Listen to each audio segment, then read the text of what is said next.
Ji. You just let me when to start. Go for it. Start now. जी जी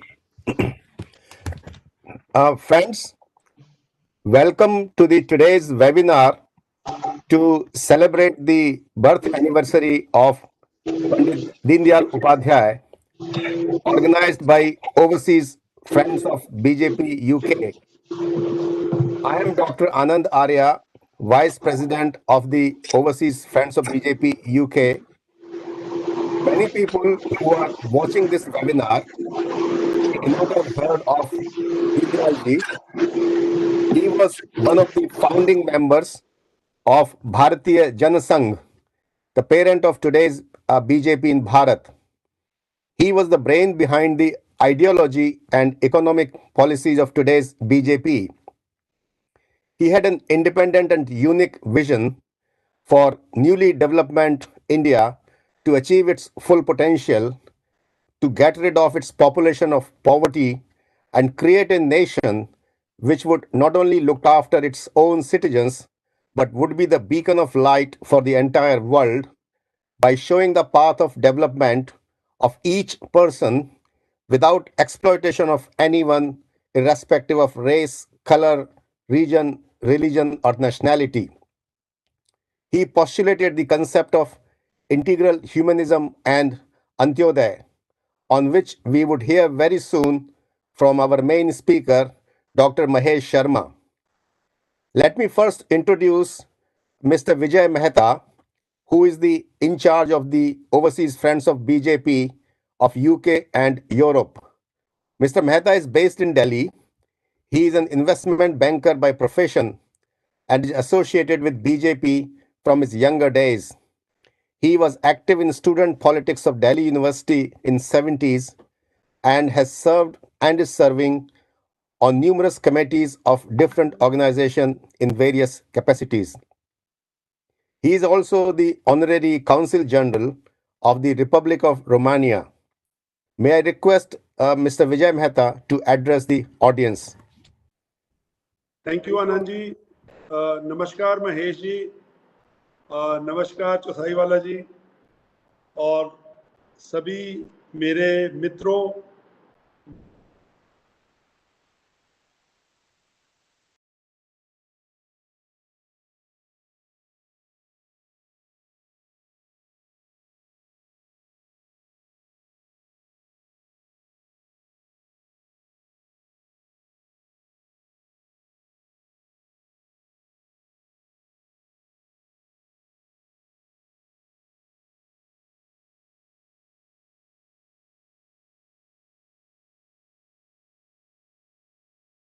किसी अपने senior person से सुन रहा हूँ। पंडित दीनदयाल जी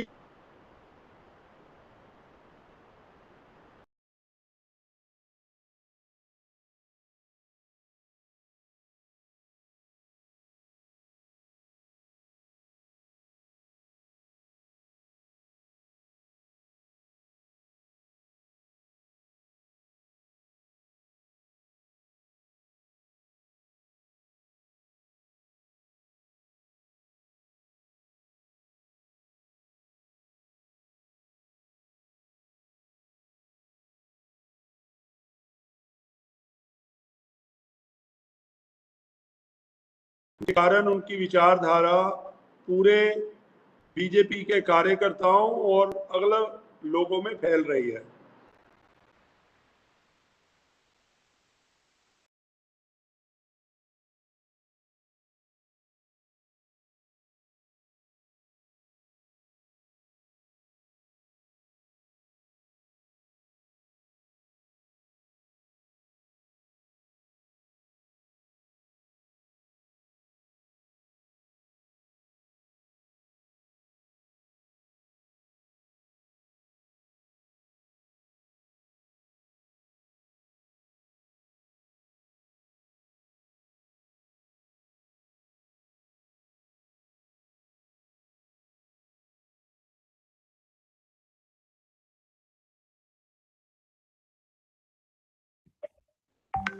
Friends, there are some technical issues here.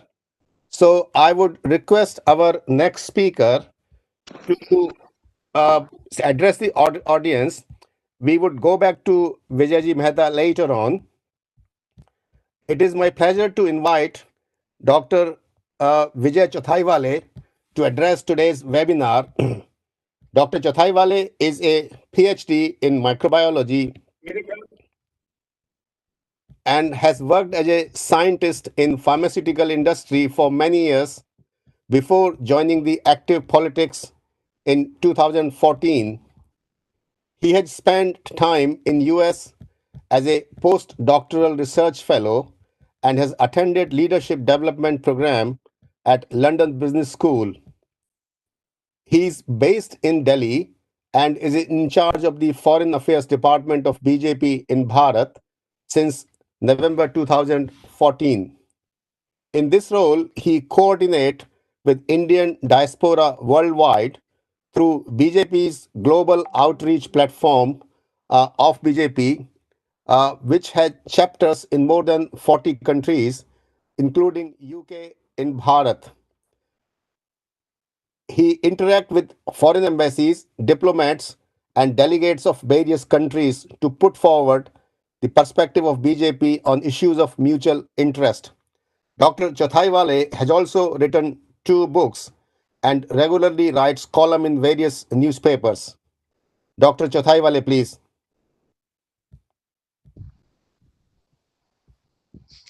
धन्यवाद doctor Arya for kind introduction. Respected Shri Mahesh Chandra ji, my friend Shri Vijay Mehta ji, Kuldeep ji, and other Karyakartas of Overseas Friends of BJP and all the listeners.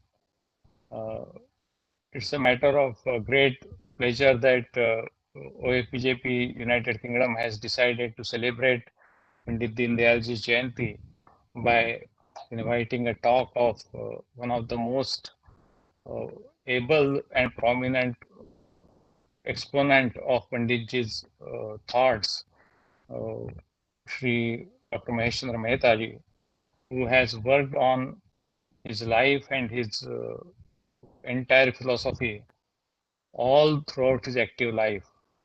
And he was also instrumental in bringing the comprehensive collection of Panditji's thoughts, his letters, transcribing his speeches, etc. A mammoth task indeed, which was published, I guess, 3 years back by Prime Minister Shri Narendra Modi ji and Sarkar General Secretary of RSS, Manya Shri Bhaiyaji Joshi ji. So, talking about Deen Dayal ji in his presence is also a challenge, and also it will be, in fact, kind of intrusion between you and him. So I will keep my speech very short. Pandit ji was Sanghatak, he was Sangha Pracharak, and he was leader, and he was visionary. And there can be many more attributes we can give it to him. But in today's environment, when everyone is running behind a post and positions and personal glory, his life has been full of sacrifice and working only for the country, and he's chosen Sangha as a path or a medium for his service to country. And then later on, when Param Pujya Guruji asked him to join Jan Sangh, he did the same way, but his working style remains same. We will hear more about both his attributes as an organizer as well as a philosopher, ideologue from none other than Mahesh ji. I simply would say that in today's environment, when everyone is more keen to take selfie with a leader, and more than that, to put it on a social media rather than taking any lessons from that leader, where there is a competition among the Karyakartas that who will pester the leaders. And when you put a banner, your face is bigger than the leader's face whom you are greeting.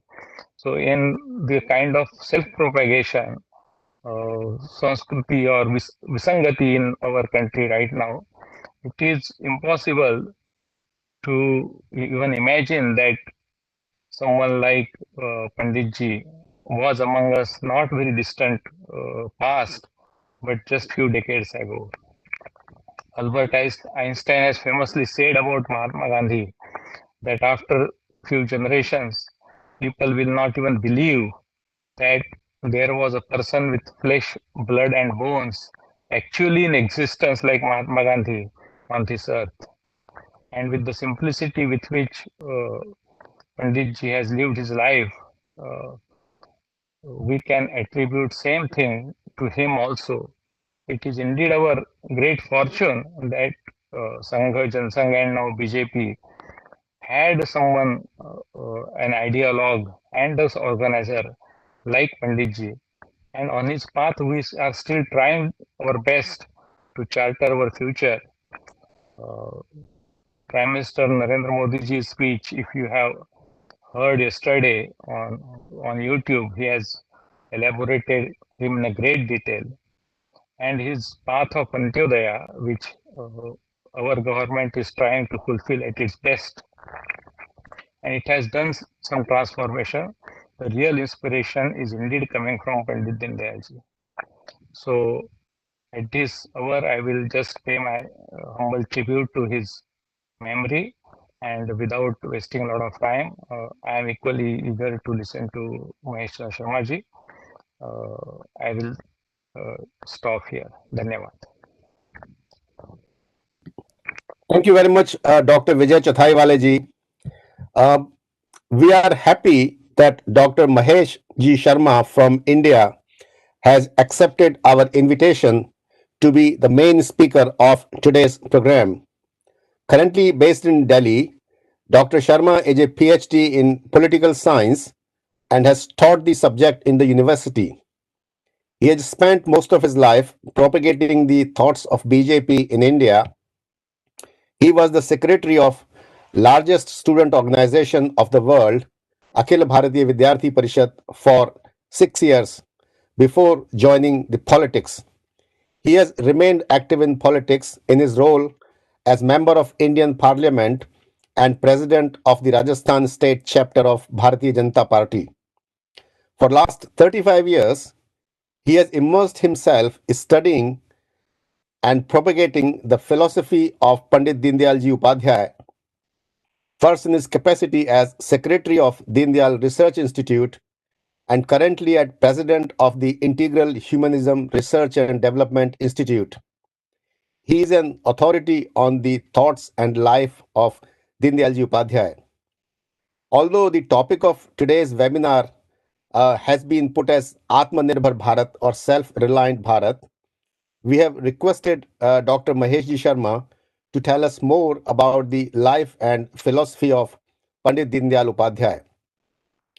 Audience would have chance to ask the questions after his address using the Facebook. I would request Dr. Mahesh Ji Sharma to address the audience.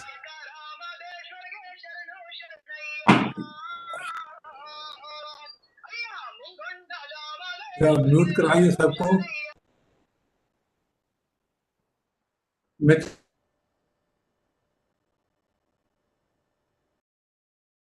समुद्र पार भाजपा के सभी श्रेष्ठ कार्यकर्ता भाइयों और बहनों,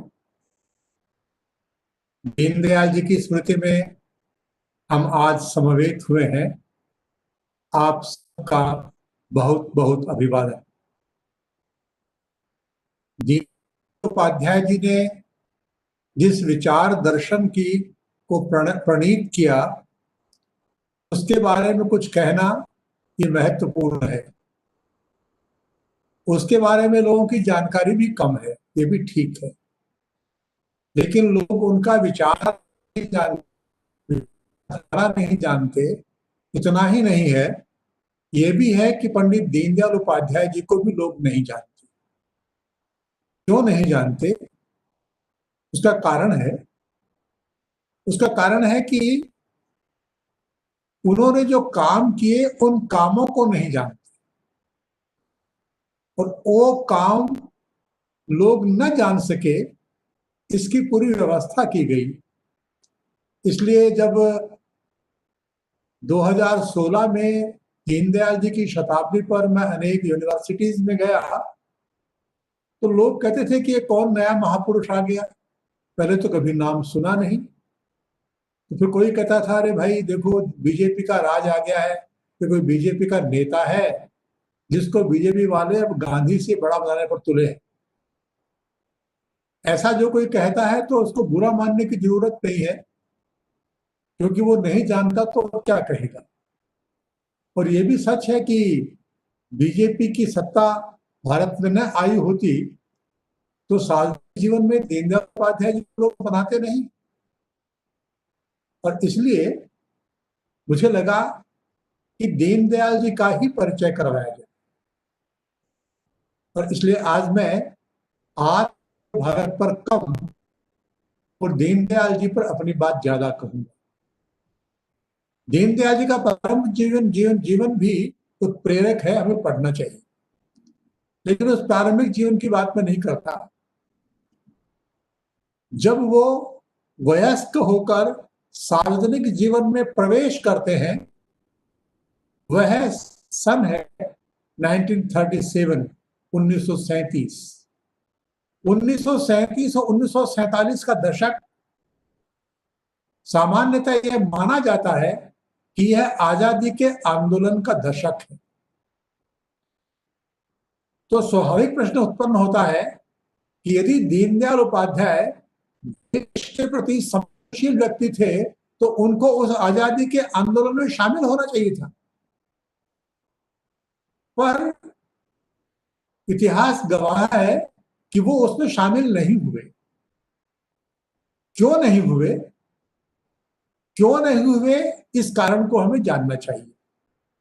और वो कारण यह है कि जो भी भारत के तत्कालीन इतिहास के जानकार हैं उन्हें मालूम है कि 1937 से 1947 का दशक आजादी की बात नहीं करता है।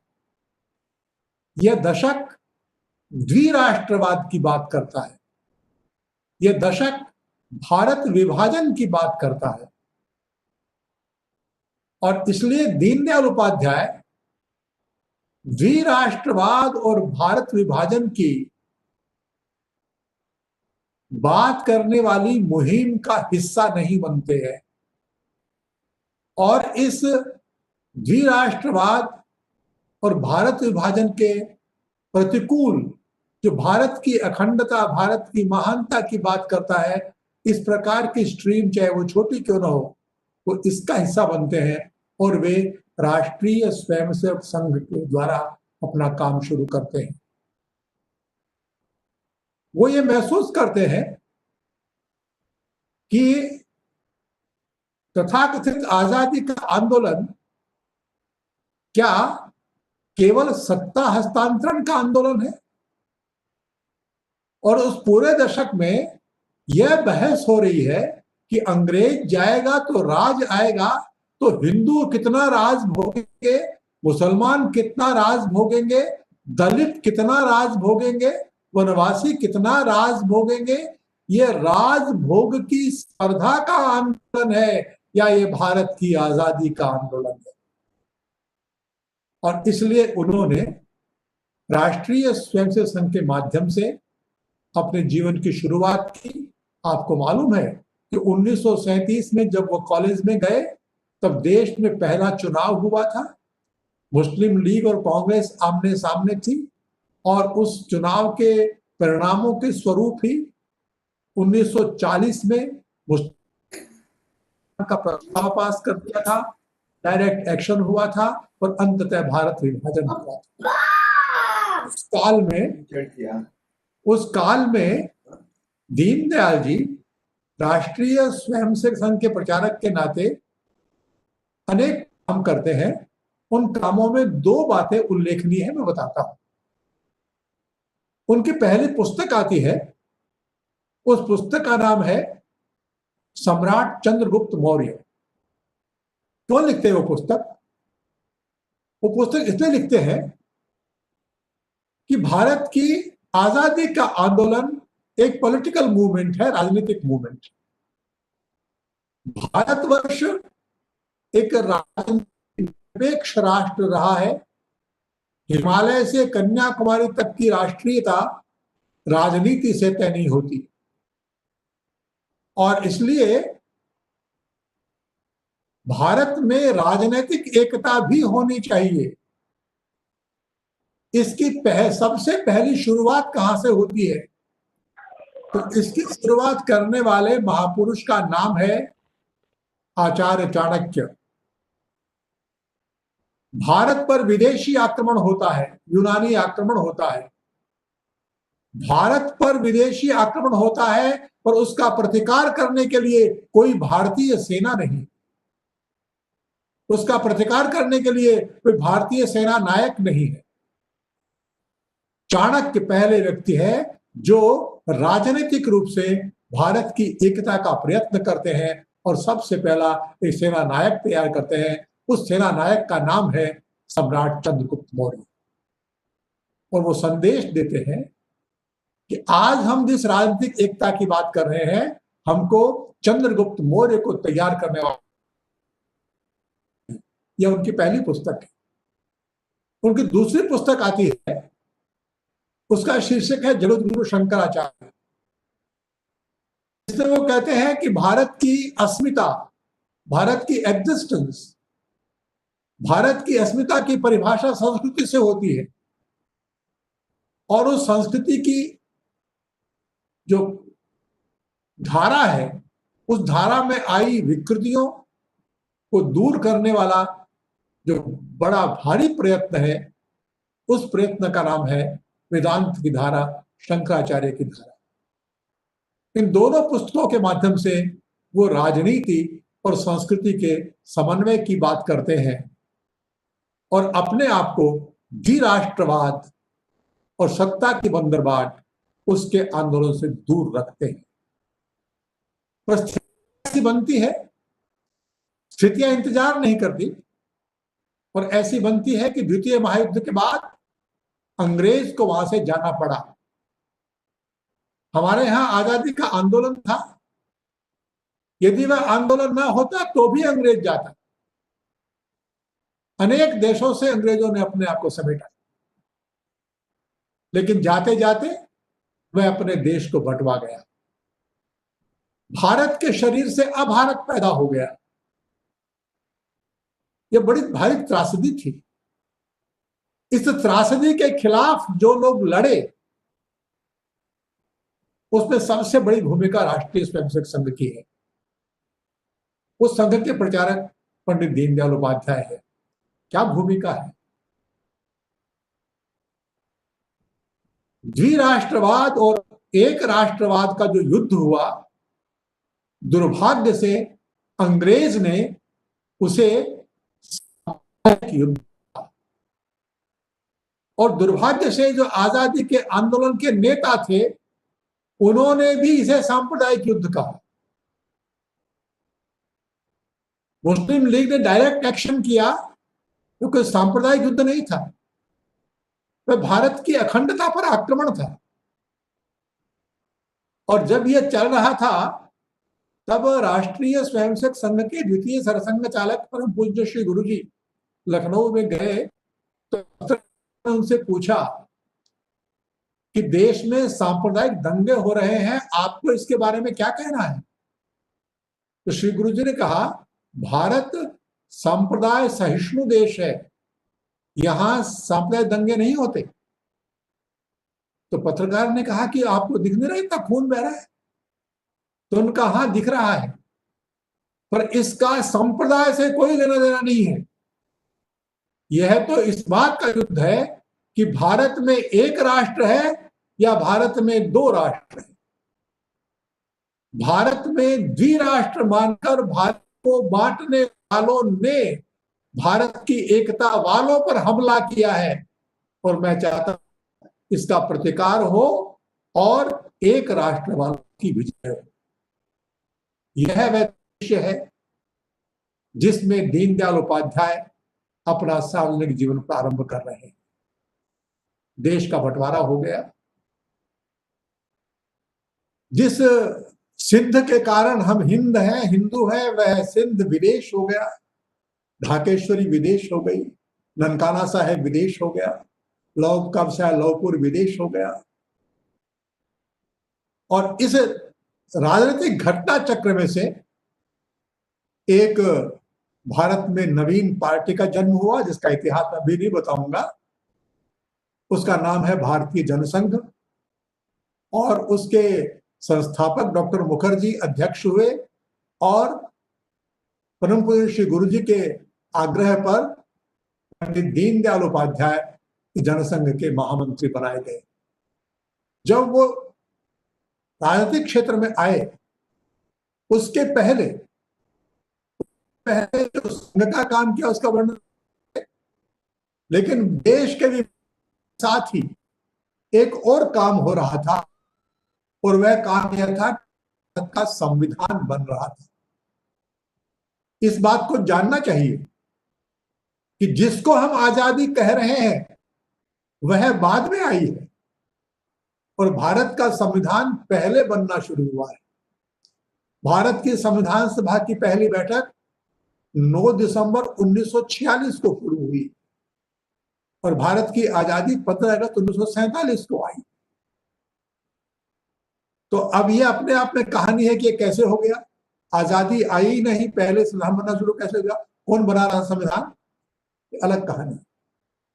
लेकिन उस संविधान पर जो भारतीयता पर टिप्पणियां है, वह करने का काम दीनदयाल जी ने किया।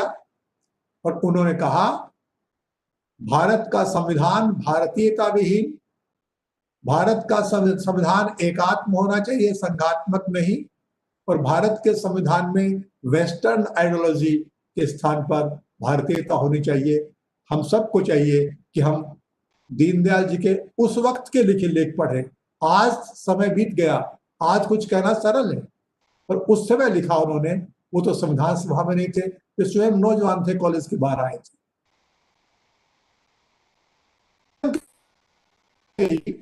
उनकी पहली पुस्तक आई, उस पुस्तक का नाम है अखंड भारत क्यों। अखंड भारत क्यों उनकी पहली पुस्तक है जनसंघ में आने के बाद। और लोग दीनदयाल जी को नहीं जानते। क्यों नहीं जानते? लोग इसलिए नहीं जानते क्योंकि लोग ये भी नहीं जानते। आज आप किसी को पूछेंगे कि भारत की आजादी के आंदोलन के नेताओं का नाम बताओ, तो आपको महात्मा गांधी, जवाहरलाल नेहरू, लोकमान्य तिलक, सुभाष चंद्र बोस, भगत सिंह के नाम सब बता देंगे। पर इसी आजादी के साथ भारत का दुर्भाग्यपूर्ण विभाजन हुआ। इस विभाजन के खिलाफ कौन लड़े, इसके नाम बताओ। तो आज की पीढ़ी का कोई व्यक्ति एक भी नाम नहीं बता पाएगा। इतनी बड़ी दुर्घटना हुई, उसके खिलाफ कोई नहीं था। और इतनी बड़ी दुर्घटना होगी, किसने करवाई ये, कौन था पाकिस्तान बनवाने वाला, तो एक नाम बताएंगे, केवल जिन्ना। तो क्या एक व्यक्ति की औकात होती है? तो इतिहास के इस पन्ने को ही छुपाया गया। देश को नहीं बताया गया कि देश का विभाजन किन किन कारणों से हुआ, वे कौन कौन शक्तियां थी जिन्होंने देश को बंटवाया, और वे कौन कौन लोग थे जो इसके खिलाफ लड़े। यदि देश के विभाजन के खिलाफ, अखंडता के पक्ष में लड़ने वाले लोगों के नाम जाने जाते, तो देश पंडित दीनदयाल उपाध्याय का नाम भी जानता।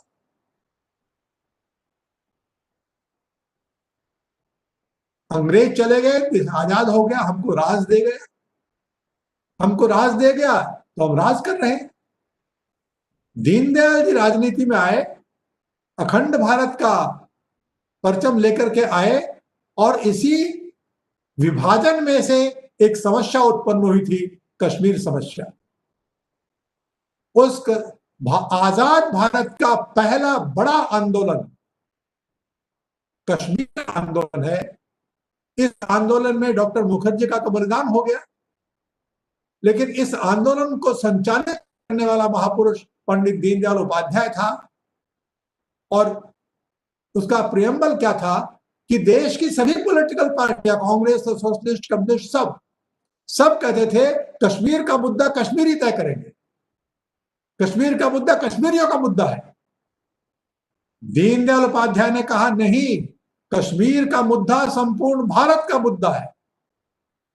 और इसलिए उन्होंने जो सत्याग्रह आयोजित किया, जो आंदोलन आयोजित किया, उस आयोजन में कश्मीर के लिए, कश्मीर भारत का अभिन्न अंग है, इसके लिए चेन्नई से, असम से, राजस्थान से, गुजरात से, उत्तर प्रदेश से, भारत के सभी प्रदेशों से सत्याग्रही कश्मीर में गए। परिणामतः मालूम है हम सब लोगों को कि एक देश में दो विधान, एक देश में दो प्रधान, एक देश में दो निशान नहीं रहेंगे का आंदोलन सफल हुआ। विवादों के सहित ही क्यों न हो, पर कश्मीर भारत का अभिन्न हिस्सा रहा। और उसी आंदोलन का परिणाम है कि आज 2019-20 में हम धारा 370 समाप्त कर सके। धारा 370 समाप्त कर सके, इसकी पूरी कहानी को जानेंगे तो पंडित दीनदयाल उपाध्याय को जानेंगे। अंग्रेज चले गए, देश आजाद हो गया। कैसे आजाद हो गया? क्योंकि जो राज कर रहे थे उनके मस्तिष्क में था India means what? India means British India. British India के बाहर कोई भारत नहीं है। अंग्रेज जहां पहुंच गए वो भारत, और अंग्रेज नहीं पहुंचे वो भारत नहीं। जो यूरोपीय जातियां और भी थी भारत में, गोवा में पुर्तगीज बैठे थे, पौंडीचेरी में फ्रेंच बैठा था, इनको भारत से निकालना चाहिए, इनको भारत से निकालना चाहिए। गोवा को आजाद करो, पौंडीचेरी को आजाद करो, इसका आंदोलन किसने चलाया? आज आप किसी बच्चे को पूछिए कि गोवा भारत, पुर्तगीज भारत से कैसे गए, किसी को पूछिए फ्रेंच भारत से कैसे गए, उसको नहीं मालूम, कुछ भी पता ही नहीं। क्यों नहीं पता? क्योंकि उसको इतिहास इस प्रकार पढ़ाया गया कि उसे नहीं मालूम। पर यदि गोवा मुक्त कैसे हुआ इसका इतिहास जानेंगे तो पंडित दीनदयाल उपाध्याय को जानेंगे। दीनदयाल जी ने गोवा की आजादी के लिए जिस तरह से कश्मीर का आंदोलन किया, वैसे ही संपूर्ण देश के नौजवानों को इकट्ठा करके 100 सत्याग्रही चुन करके जगन्नाथ राव जोशी के नेतृत्व में गोवा में पुर्तगीज शासन के भीतर सत्याग्रहियों को भेज दिया। वहां अनेक कार्यकर्ताओं का बलिदान हो गया, राजा बाबू महाकाल चले गए और अंततः गोवा आजाद हुआ। इसी आंदोलन के तहत पांडिचेरी में भी आंदोलन होता, तो वहां श्री अरविंद थे। श्री अरविंद के आह्वान पर आंदोलन को विड्रॉ किया गया और श्री अरविंद ने कहा मैं अपनी साख के आधार पर फ्रेंच गवर्नमेंट से बात करूंगा, और पांडिचेरी से वो चले गए। गोवा और पांडिचेरी ये भारत में शामिल हुए, इसके लिए देश में आंदोलन हुए, इसके लिए देश में बलिदान किया गया। इस तथ्य को कोई जानता नहीं है। इस तथ्य को जानेंगे तो पंडित दीनदयाल उपाध्याय को जानेंगे। देश की अखंडता का मुद्दा भारत के राजनीति में जिंदा रखने वाला महापुरुष है पंडित दीनदयाल उपाध्याय। जब देश का बंटवारा हुआ तो बंगाल का छोटा सा गांव था बेरूबाड़ी। उस बेरूबाड़ी जो कि भारत का हिस्सा था, वो जवाहरलाल और नेहरू नून के समझौते में बेरूबाड़ी को पाकिस्तान को दे दिया गया। छोटी सी बात थी, कोई ध्यान देता नहीं। लेकिन पंडित दीनदयाल उपाध्याय ने ध्यान दिया और उन्होंने आंदोलन चलाया देश में, बेरूबाड़ी नहीं देंगे। और सारे देश में आंदोलन हुआ, ना देवो बेरूबाड़ी ना देवो। और परिणाम यह हुआ कि कांग्रेस का शासन होने के बावजूद पश्चिम बंगाल की विधानसभा को सर्वसम्मति से प्रस्ताव पास करना पड़ा कि बेरूबाड़ी भारत का हिस्सा है। उस आंदोलन के कारण पहली बार भारत के राष्ट्रपति को सर्वोच्च न्यायालय से पूछना पड़ा इस विषय में क्या करना चाहिए। तो सर्वोच्च न्यायालय ने कहा भारत के किसी भी हिस्से को किसी अन्य देश को देने का अधिकार किसी प्रधानमंत्री को नहीं है, और इस कारण भारत के संविधान में संशोधन हुआ। इन तथ्यों को जानेंगे तो पंडित दीनदयाल उपाध्याय को जानेंगे। देश की अखंडता के लिए जिस व्यक्ति ने भारत की राजनीति को उद्वेलित किया, सभी राजनीतिक दल और राजनेता अपनी अपनी कॉन्स्टिट्यूएंसी तैयार करते हैं, अपने अपने नेतृत्व के लिए, सत्ता के लिए काम करते हैं, ऐसे विषय चुनते हैं। देश के विषय, राष्ट्र के विषय, किसी कॉन्स्टिट्यूएंसी विशेष के विषय नहीं चुनने वाला दल खड़ा किया दीनदयाल उपाध्याय ने, और इसलिए बंगाल के मुखर्जी कश्मीर में जाके बलिदान हुए।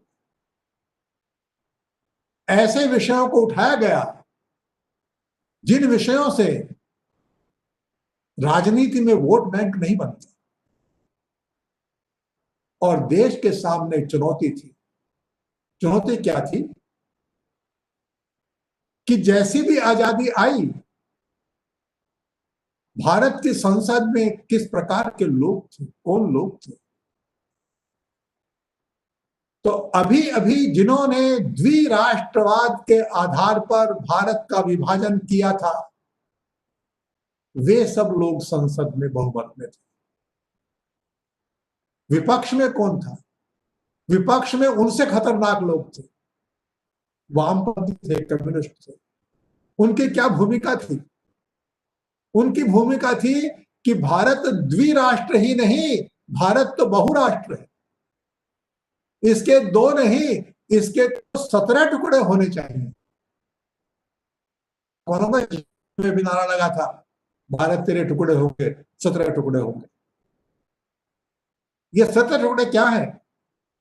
तो उस वक्त कम्युनिस्ट आइडियोलॉग थे गंगाधर अधिकारी। उनकी थियरी थी कि भारत बहुराष्ट्र है और भारत में 17 नेशन है। तो एक तरफ द्विराष्ट्रवादी, प्रचंड द्विराष्ट्रवादी भारत के सत्ता पक्ष में, भारत के विपक्ष में बहुराष्ट्रवादी, और उसके बीच राष्ट्रवाद की मशाल लेकर के एक व्यक्ति गया था, डॉक्टर श्यामा प्रसाद मुखर्जी। वो तो 3 लोग थे, उन्होंने कुछ लोगों को जोड़ करके 28 लोगों का एक छोटा सा साझा मंच बनाया। पर डॉक्टर मुखर्जी तो 2 वर्ष के बाद चले गए, नहीं रहे। तो इस संसद में 2 काम करने जरूरी। एक था, इस संसद में राष्ट्रवाद की आवाज होनी चाहिए, और दूसरा था कि जिनके चेहरे पर आजादी का आभा मंडल है, वे सत्ता में बैठ गए, विपक्ष में कौन? तो विपक्ष विहीन भारत है कि उद्घोष के भारत की संसद। इस चुनौती को, भारत के को विपक्ष देने का दायित्व जिस महापुरुष ने संभाला, उसका नाम है पंडित दीनदयाल उपाध्याय। में विपक्ष खड़ा करना मुश्किल काम था, लेकिन दीनदयाल जी ने विपक्ष खड़ा किया। लंबी कहानी नहीं बताएंगे, नहीं करेंगे, लेकिन एक तथ्य जानना चाहिए।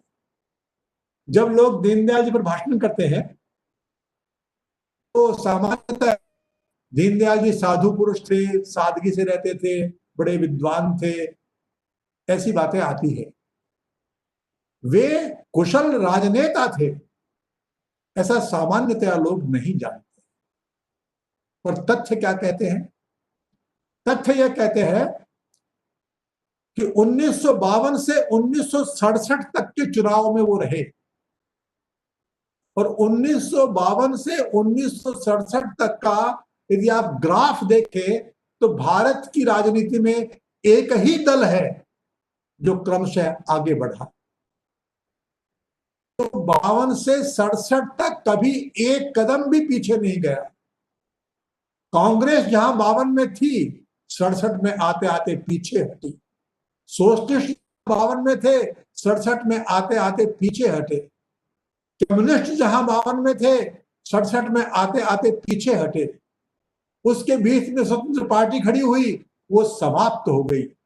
हिंदू महासभा, राम राज्य परिषद सब समाप्त हो गई।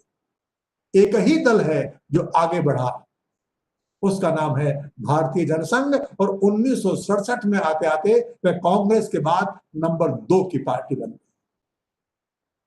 तो इस देश को विपक्ष देने का, लोकतंत्र को विपक्ष की महत्ता स्थापित करने का काम दीनदयाल उपाध्याय ने किया। भारत एक बड़ा देश, इतने बड़े देश में एक संगठन खड़ा करना, एक दल बनाना, ये हंसी खेल नहीं है।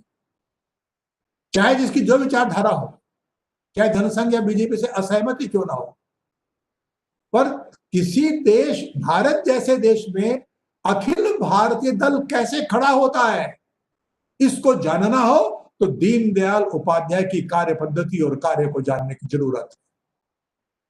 आजादी के बाद उत्पन्न हुए भारत के दलों में बीजेपी या जनसंघ एकमात्र दल है जो अखिल भारतीय बन सके, बाकी कोई नहीं। यह अखिल भारतीय कैसे बना, इसकी पूरी कहानी है। और राजनीति में सत्ता, स्पर्धा, इसका परिणाम होता है टूटन।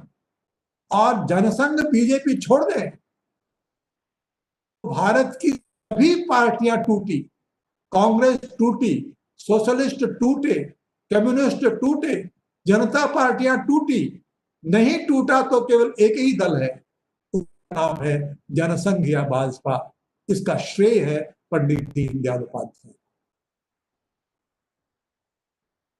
ऐसी अनेक बातें हैं, जिन बातों को जानेंगे तो ध्यान में आएगा कि यह महत्वपूर्ण नहीं है कि जनसंघ सत्ता में, बीजेपी सत्ता में आज है कि नहीं है। दीनदयाल उपाध्याय की महानता ये किसी पार्टी के सत्ता के भरोसे नहीं है, वह उस व्यक्ति के कर्तृत्व के भरोसे है। उनके कर्तृत्व को जानना चाहिए, और उसका एक बड़ा हिस्सा है, जो समय शायद कम बचा है मेरे पास, लेकिन मैं उसको पूरा करता हूं। और बड़ा है कि वे सत्ता के लिए राजनीति नहीं, वे राजनीति में एक विकल्प देने के लिए आए थे। वह विकल्प क्या है?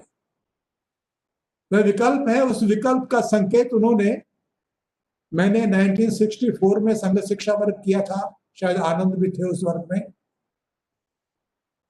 उस संघ शिक्षा वर्ग में दीनदयाल जी ने एकात्म मानववाद भाषण बौद्धिक वर्ग दिया था।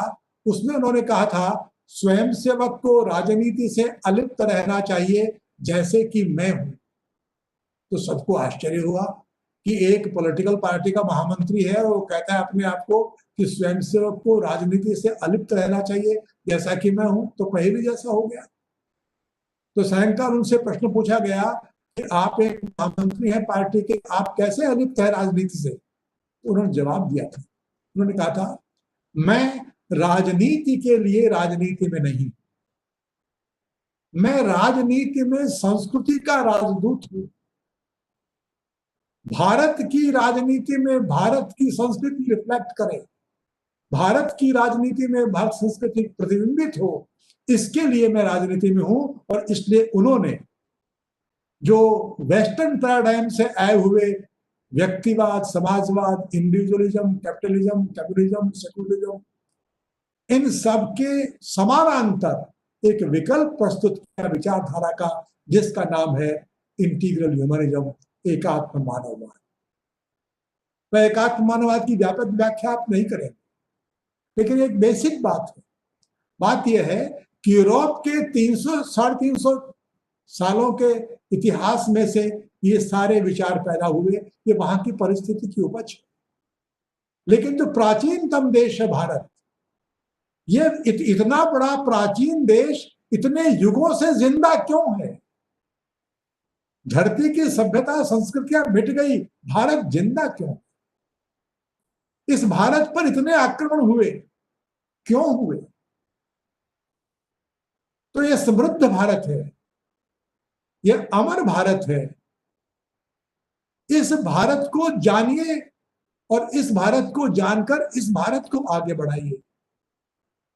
और यह आगे कैसे बढ़ेगा? तो यह पूंजीवाद से आगे नहीं बढ़ेगा, यह समाजवाद से आगे नहीं बढ़ेगा। पूंजीवाद और समाजवाद जहां पैदा हुए वहीं वो मर रहे हैं और मर जाएंगे। और इसलिए जो मानव की पहचान भारत ने की, मानव की जो पहचान भारत ने की, उसका हम साक्षात्कार करें। मानव की पहचान, तो जिसमें से व्यक्तिवाद पैदा हुआ है, उसका उनका निष्कर्ष है कि human being is an individual. जो इसके खिलाफ है उन्होंने कहा it's wrong, human being not an individual but society. तो जो समाजवादी है वो व्यक्तिवादी नहीं हो सकता, जो व्यक्तिवादी है वो समाजवादी नहीं हो सकता। व्यक्ति और समाज को लड़वाने वाला, मानव को खंडित करता है। दीनदयाल जी कहते हैं इनमें से कोई विचार अनुकरणीय नहीं है। तो कौन है मानव? तो मानव कौन है, इसके बारे में एक व्यापक व्याख्या है, लेकिन भारतवर्ष में सामान्यतः सब जानते हैं। एक जवाब है, वो है अहम ब्रह्मास्मि, मैं ब्रह्म हूं। किस बात का जवाब है जी? ये इस बात का जवाब है, हु आर यू, तुम कौन हो? कौन हो का जवाब ये नहीं है कि आई एम एन इंडिविजुअल। कौन हो का जवाब ये नहीं है कि मैं समाज हूं। कौन है का जवाब है आई एम ब्रह्मास्मि, ब्रह्म हूं। ब्रह्म क्या होता है इसकी व्याख्या करते हैं, वो एंटायरिटी होती है। और इसकी व्याख्या करते दीनदयाल जी ने कहा कि मानव को मत बांटो, मानव को मत बांटो। किससे मत बांटो? मानव को व्यक्ति, समाज, नेचर, प्रकृति, परमात्मा, इसमें मत बांटो। कौन कैसे बांट रहा है? तो व्यक्तिवाद समाज का निषेध करता है, समाजवाद व्यक्ति का निषेध करता है। थियोक्रेसी भगवान का निषेध करती है, वहां का साइंस रिलीजन का निषेध करता है। जो प्रकृतिवादी हैं वो विकास का निषेध करते हैं। तो थियोक्रेसी ने ह्यूमन बीइंग और गॉड ऑलमाइटी को बांट दिया। समाजवाद ने व्यक्ति समाज को बांट दिया। नेचर कॉन्करिंग के कॉन्सेप्ट ने ह्यूमन बीइंग नेचर को बांट दिया। दीनदयाल जी ने कहा मानव क्या है? तो उन्होंने 4 शब्द किए, व्यष्टि, समष्टि, सृष्टि और परमेष्टि। व्यष्टि यानी व्यक्ति, समष्टि यानी समाज, सृष्टि यानी प्रकृति, परमेष्टि यानी परमात्मा। मानव क्या है? जिसको मानव कहते हैं उसमें इंडिविजुअल इनबिल्ट है। जिसको मानव कहते हैं उसमें सोसाइटी इनबिल्ट है। जिसको मानव कहते हैं उसमें नेचर इनबिल्ट है। जिसको मानव कहते हैं उसमें अलमाइटी इनबिल्ट है। और इसलिए हम सब जाने human being is a integral entity. मानव यह एक आत्म इकाई है। किसे कहते हैं एकात्म? एकात्म कहते हैं जिसको बांटा न जा सके। जिसको बांटा न जा सके वो एकात्म होता है। और इसलिए दीनदयाल जी कहते हैं मानव वह इकाई है जिसको बांटा नहीं जा सकता। इसके अधिष्ठान पर विश्व की अर्थनीति, समाज नीति, शिक्षा नीति, सब प्रकार की नीतियों का निर्माण होना चाहिए। और ऐसी नीति बनेगी तो न केवल भारत, संपूर्ण विश्व आत्मनिर्भर होगा। आत्मनिर्भर कौन होता है? जो परावलंबी होते हैं। परावलंबी और स्वावलंबी क्या होता है? दीनदयाल जी इसकी परिभाषा देते हैं और वो कहते हैं विशेषकर अर्थव्यवस्था के बारे में, यदि आपकी अर्थव्यवस्था आयात निर्भर है तो आप परावलंबी। जो अर्थव्यवस्था निर्यात क्षम है, जो अर्थव्यवस्था निर्यात क्षम है वह स्वावलंबी होगी। स्वावलंबी का मतलब कटी हुई नहीं होगी। स्वावलंबी इकाइयों का विश्व परस्परावलंबी होगा। स्वावलंबी इकाइयों का विश्व परंपरावलंबी होगा और परावलंबी इकाइयों का विश्व साम्राज्यवाद को जन्म देगा। इसलिए दीनदयाल उपाध्याय एकात्म मानव दर्शन के आधार पर संपूर्ण मानवता के विकास की बात करते हैं विश्व में स्थापित राष्ट्रवाद, उसके खिलाफ सांस्कृतिक राष्ट्रवाद का प्रणयन करते हैं। विश्व में स्थापित राजनीतिक लोकतंत्र, उसके समानांतर आर्थिक लोकतंत्र की बात करते हैं। इन सब को जानने के लिए हमें दीनदयाल जी को पढ़ना चाहिए। शायद मैंने समय की सीमा थोड़ी सी आगे बढ़ा दी, इसके लिए क्षमा चाहता हूं। अपनी बात पूरी करता हूं। बहुत बहुत धन्यवाद। नमस्कार। Thank you, Dr. Mahesh Sharma, for such an excellent narration of the life and philosophy of Pandit Deendayal Upadhyay. It was all the more important as many participants of this webinar based in UK now know more about one of the lesser known visionary leaders of India. There are a few questions, and if you do not mind, if I can read to them and just tell the audience. The Atmanirbhar Bharat, does it have any inspiration from Pandit Deendayal ji's integral humanism? I know you have just now mentioned about the Swavalambi and Paravalambi Bharat or Paravalambi Desh. Can you please just explain it?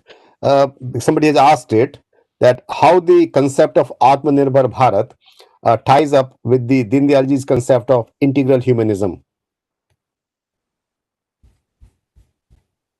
एकात्म मानव दर्शन तो समग्रता का विचार है।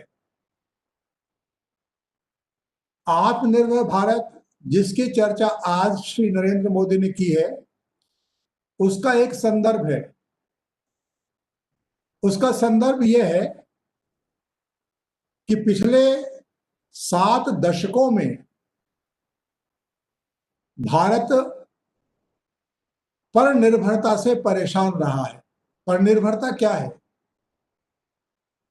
जब देश आजाद हुआ, पंडित जवाहरलाल नेहरू से चाहे हम असहमत क्यों न हो, देश की आर्थिक प्रगति का प्रयत्न किया।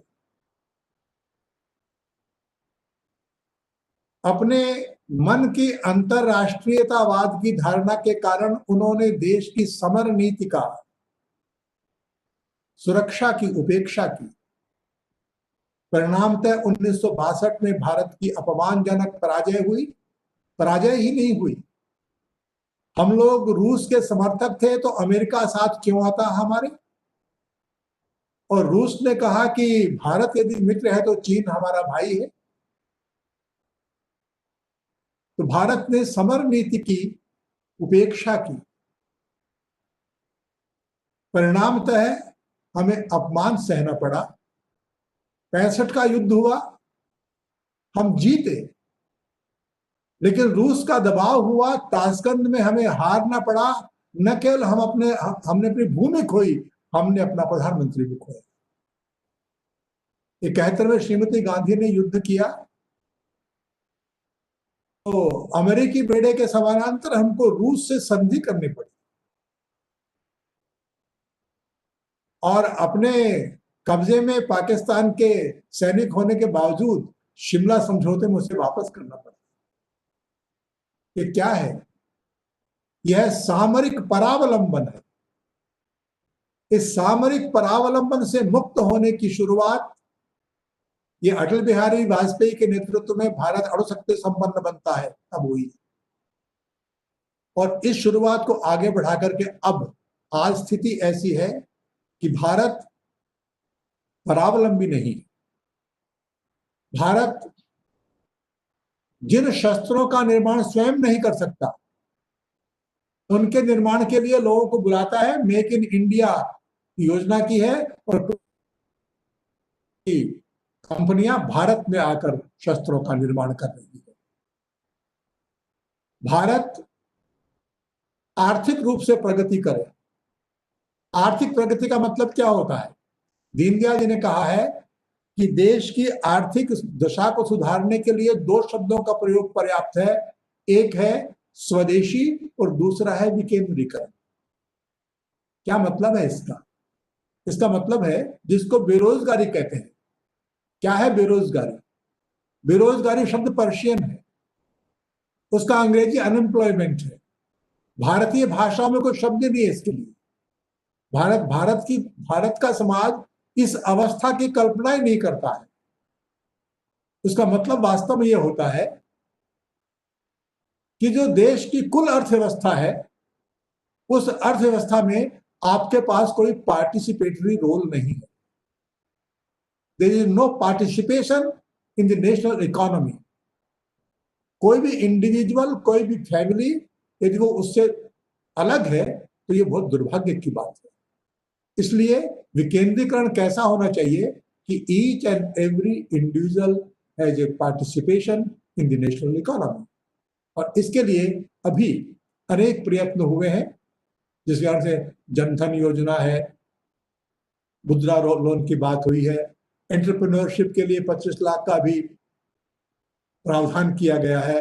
और अभी अभी दीनदयाल नरेंद्र मोदी जी ने कहा लोकल के लिए वोकल। एंटरप्रेन्योरशिप को बढ़ावा दीजिए, उत्पादन अपनी निकट कीजिए और लोकल के लिए वोकल होकर के अल्टीमेटली ग्लोबल हो जाएगी। तो यह एक दिशा है, जो दिशा दीनदयाल जी ने दिखाई थी। आज की परिस्थिति में उसे किस प्रकार कार्यान्वित किया जाए, इसका प्रयत्न आज की हमारी सरकार कर रही है। उसकी बड़ी योजनाएं हैं।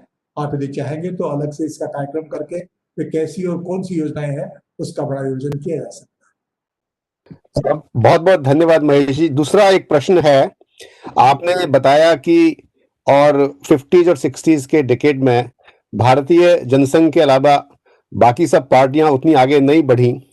तो द क्वेश्चन है, what were the main organisation skills did Pandit Deendayal ji demonstrate to achieve extraordinary growth of Jansangh by 1967? वैसे इसका जवाब लंबा होगा, पर तो भी कुछ बातों को जानना चाहिए। सभी पार्टियों के अधिवेशन होते हैं, सम्मेलन होते हैं, कार्यकारिणी की बैठकें होती है। आप बैठकों के विवरण पढ़िए। दीनदयाल महामंत्री थे वो। दीनदयाल जी की महामंत्री रिपोर्ट, जनरल सेक्रेटरी रिपोर्ट्स को पढ़ेंगे तो आपको ध्यान में आएगा कि वो कोई पॉलिटिकल पार्टी का विवेचन नहीं है। वो भारत के राजनीति की डायरी है और उसमें वो कार्यकर्ताओं कैसे इंफ्यूज करते हैं, कैसे इश्यूज को इनबिल्ड करते हैं और उनकी संपूर्ण जो विवेचनाएं है, उस विवेचना में सत्ता कहीं नहीं है, उसमें सिद्धांत है, उसमें समर्पण है।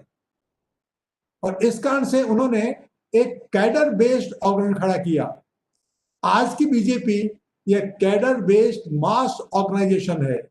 इसकी शुरुआत कैडर बेस से होती है और उस कैडर को निर्माण करने का काम दीनदयाल जी ने किया। और आज भी बीजेपी एकमात्र पार्टी है जहां प्रशिक्षण शिविर, अभ्यास वर्ग, उनकी चर्चा होती है, कार्यकर्ताओं का निर्माण होता है। और इसलिए इसका परिणाम यह है कि बीजेपी एकमात्र पार्टी है जिसका कार्यकर्ता किसी व्यक्ति विशेष के पीछे नहीं है। नेता आते हैं, चले जाते हैं।